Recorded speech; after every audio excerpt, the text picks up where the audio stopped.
ہاتھ پاؤں کے ناخن کاٹ لیں، سفید کپڑے میں، کاغذ میں یا ٹشو میں لپیٹ کے سامنے رکھ لیں، اپنے ناخن کو دیکھتے ہوئے جو کپڑے میں لپٹے ہوئے ہیں ایک تسبیح پڑھیں۔ آپ کچھ عرصہ کر کے دیکھیں، آپ کی زندگی میں حیرت انگیز انقلاب آئے گا۔ چند منٹ کا عمل ہے اور چند منٹ کا عمل آپ کو زندگی میں بہت نفع دے گا۔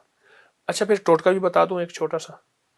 آپ اگر چاہتے ہیں نا کہ دنیا کی کوئی بیماری، جادو، جنات، اثرات، بندشیں آپ کے ساتھ ہیں، ہاتھ پاؤں کے ناخن کاٹ لیں، سفید کپڑے میں، کاغذ میں یا ٹشو میں لپیٹ کے سامنے رکھ لیں، صرف ایک تسبیح پڑھنی ہے، اول آخر درود پاک 3 بار، انا للہ و انا الیہ راجعون، انا للہ و انا الیہ راجعون، اپنی بیماری کا تصور کرتے ہوئے، اپنی مشکل کا، جادو جنات اثرات بندشوں کا، اپنی کسی ناکامی کا، اپنے کسی مسائل کا تصور کرتے ہوئے، اپنے ناخن کو دیکھتے ہوئے جو کپڑے میں لپٹے ہوئے ہیں، ٹھیک، اور ایک تسبیح پڑھنی ہے یہ، انا للہ و انا الیہ راجعون، اس کے بعد دفن کر دیں۔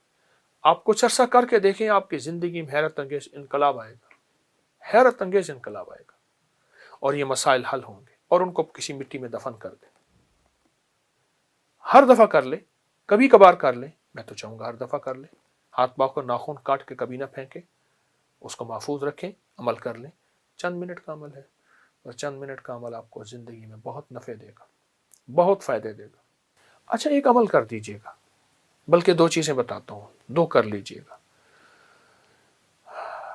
جو شخص یہ چاہتا ہے نا کہ مجھے تنہائیوں کا تقوی ملے اور میری نظریں، میرے کان، ناک، میرے جذبے، وہ کیا کرے؟ ایک بار سورۃ الحاق التکاثر پڑھ لے،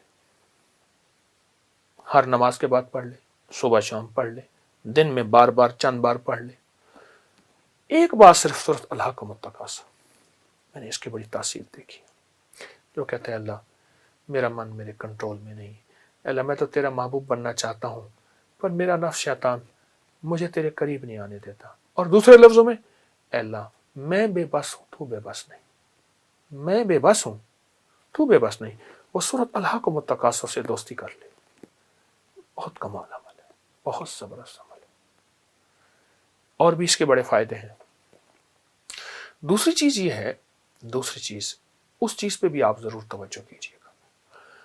جب کوئی چیز ہضم نہ ہو رہی ہو نا، تو پیاز کے چمچ سے شہد کھائیں، پیاز کے چمچ سے، پیاز کے چھلکے اتارے، پیاز کی تہ اس کا بنائیں چمچ، اس کو تھوڑی تھوڑی شہد لگا کے کھائیں۔ کوئی بھی چیز جب ہضم نہ ہو رہی ہو اور ساری ہاضمے کی گولیاں پھکیاں، الٹیاں ہوں، فلاں ہوں، موشن ہوں، فلاں ہوں، بس چاہے شہد کے چمچ سے، پیاز کے چمچ سے شہد 2-3 چھلکے کھا لیں، تھوڑی سی شہد لگا کے کھا لیں، وقفے سے آپ اپنی صحت کو دیکھیں گے، کمال صحت ہوگی۔ پیاز ہر جگہ میسر ہے، ہمارا پیاز تو کچھ نہیں۔ میں روس کی ایک ریاست میں گیا، وہاں تو پیاز ایسے تھوڑا سا اٹھایا، ناک اور منہ سے پانی، اتنا تیز پیاز ہے۔ میں ایک اور جگہ گیا کسی ملک میں، میں نے وہاں لہسن پڑا تھا، وہ منہ میں ڈال لیا غلطی سے، یا کریم، ہمارا تو پیاز ہی نہیں رہا، وہ دیسی پیاز ہوتا تھا۔ جو میسر ہے اس کے بڑے فائدے ہیں۔ پیاز کے چمچ سے شہد کھائیں، انشاءاللہ فائدہ ہوگا۔ اور روحانی عمل میں نے آپ کو بتایا ہے، اس کو بہت فائدے ہیں۔ اچھا کہ میں میوزیم میں نظر گئی ہے، وہاں پہ موٹر سائیکل کھڑی ہوئی ہے، کوئی یاماہا کی ہے، تو وہ میں چاہ رہا ہوں ذرا وہ بھی ساتھ ساتھ ایک جو نا مجھے پڑا یہاں پر وہ ایک کوئی ویسپا ہے کیا، میں چاہ رہا ہوں کہ ذرا اس کی کوئی جو ہے تاریخ آپ سے پوچھی جائے کہ یہ جو ہے نا پرانی چیزیں، چونکہ مجھے شوق ہے پرانی چیزیں جمع کرنے کا، تو اس کا دور ہی ختم ہو گیا، تو جن چیزوں کا دور ختم ہو جاتا ہے تو میری کوشش ہوتی ہے میں ان کو جمع کرتا رہوں۔ یہ کتنا سال لگا آپ کو یہ ساری چیزیں جمع کرنے میں، اور یہ اس کو بنانے کا خیال کیسے آیا؟ میں سے عرض کیا نا کہ میرا یہ پرانا شعبہ ہے، اور پرانا مجھے یہ چیز ورثے میں بھی ملی ہے، والدین کی طرف سے بھی۔ مٹی کے برتن بھی ماشاءاللہ دیکھنے کو مجھے نظر آ رہے ہیں، مٹی کے برتن، چرخہ جو ہے یہ جو ہے وہ مجھے نظر آ رہا ہے کہ اسے چرخہ ہی کہتے ہیں۔ جی ہاں، پرانا چرخہ ہے، صوفی اکرام بڑا ذکر کرتے یہ ہیں۔ پرانا حقہ ہے، اچھا، بہت پرانی، بہت اس سے بھی پرانی چیزیں ہیں جو ہمارے پاس یہ ہیں، کیونکہ جگہ نہیں ہے۔ اب یہ دیکھیں اونٹ کی، یہ اونٹ کی کھال بالوں کا بنا ہوا ہے، اچھا یہ یہ قالین جو دری ہے دری یہ اونٹ کے بالوں کی ہے. یہ دیکھیں نا اونٹ کے بالوں کا قدیم کمبل یہ لکھا ہوا ہے. اونٹ کے بالوں کا قدیم کمبل. یہ اصلی چیتے کی کھال ہے, اصلی چیتا ہے. اس کو محفوظ کیا ہوا ہے, اسٹف کیا ہوا ہے.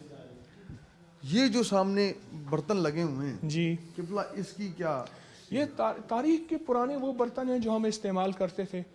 جب تانبا کانسی پیتل استعمال کرتے تھے, بے اولادیاں نہیں تھیں, بیماریاں نہیں تھیں, بڑھاپے نہیں تھے, اور چال میں لڑکڑاہٹ نہیں تھی, لا علاج بیماریاں نہیں تھیں. جب یہ برتن ہم نے استعمال کرنے چھوڑ دیے تو ہم بیماریاں پریشانی میں مبتلا ہو گئے. ایک طرف میں دیکھ رہا ہوں کہ یونیک پرانی چیزیں جی جو جس طرح ٹیپ ریکارڈر ہے, ریڈیو ہے, پھر یہاں پہ ٹائپ رائٹر ہے, یہ ایک خاص ہی چیزیں. اور پھر شہداء کی تصویریں جو ہیں یہ آپ کی ایک محبت پاک فوج سے, شہداء سے. ذرا میں چاہتا ہوں کہ یہ بھی جو نا لوگوں کو نظر آئے کہ یہ خالی روحانیت کے ساتھ ساتھ جو ہے جس طرح آپ کی ایک محبت ہے اپنے میرے وطن سے, مجھے محبت ہے وطن کے ورثے سے. تو یہ چیزیں اس لیے میں نے سنبھال کے رکھی. یہ دیکھیں نا یہ شہداء کی کیپ ہے, یہ ان کی پانی پینے کی بوتل ہے, اور یہ انہی کا صندوقچہ ہے پرانا. یہ تصویروں کے اندر جو ہیں اگر ہم اس کو دیکھا جائے تو بڑے بڑے شہداء میں نظر آ رہے ہیں. یہ بھی تو میرا ورثہ ہے نا جی. میں نے اپنا ورثہ جمع کیا ہے, تو جو میرا ورثہ ہے تو اس میں تو ورثے کو میں شامل کروں گا. میں دیکھوں کہ رانا صاحب کو بات کرنا چاہ رہے ہیں, اس میں شامل کرنا چاہ رہے ہیں. جی سر کیا کہیں گے؟ سر مجھے یہ دیکھ کے بڑی خوشی ہو رہی ہے کہ میں چونکہ I am also son of مٹائر, اور میرے والد صاحب نے 3 جنگیں لڑی. سیکنڈ ورلڈ وار 65 اور 71 میں وہ شہید ہوئے. تو میں اچانک یہ نظر پڑی اور میری آنکھوں میں مجھے نمی آ گئی ہے. وہی دیکھا کہ آپ نے بڑی محبت سے ان تصویروں کو اٹھایا, اور یہ قبلہ کا بھی ایک محبت اپنے وطن سے, اپنے پاک فوج سے, اپنے جوانوں سے, اور اپنی چیزوں سے محبت جو ہے, اور وطن کی جو محبت یہ بھی دین ہے. میرے سرکار نے فرمایا کہ یہ بھی دین ہے. تو قبلہ یہ جو ہے نا ہمیں ہماری بڑی ایک یونیک بات تھی, اور دیکھ کے بڑی خوشی ہوئی ہے کہ آپ نے اپنے ورثے کو سنبھالا ہوا ہے.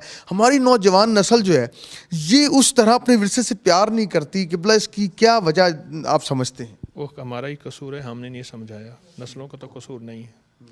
ہم کہتے ہیں یہ بادشاہ کی ذمہ داری ہے, یہ وردیوں کی ذمہ داری ہے, یہ تو ماں باپ کی ذمہ داری ہے. تو نسلوں کا تو کوئی قصور نہیں, وہ میرا قصور ہے. ہر بندہ یہ کہے.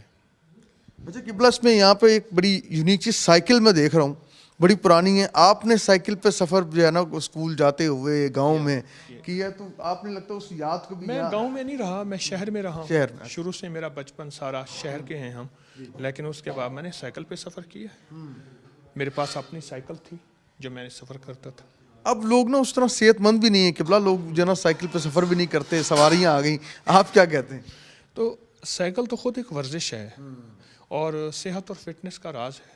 اچھا یہ جو پڑے ہوئے پتھر, ان کی کیا, یہ کہاں کے پتھر ہیں؟ پرانی اینٹیں ہیں جو پرانی عمارتوں سے پڑی تھیں, گری تھیں, انہوں نے پھینک دی.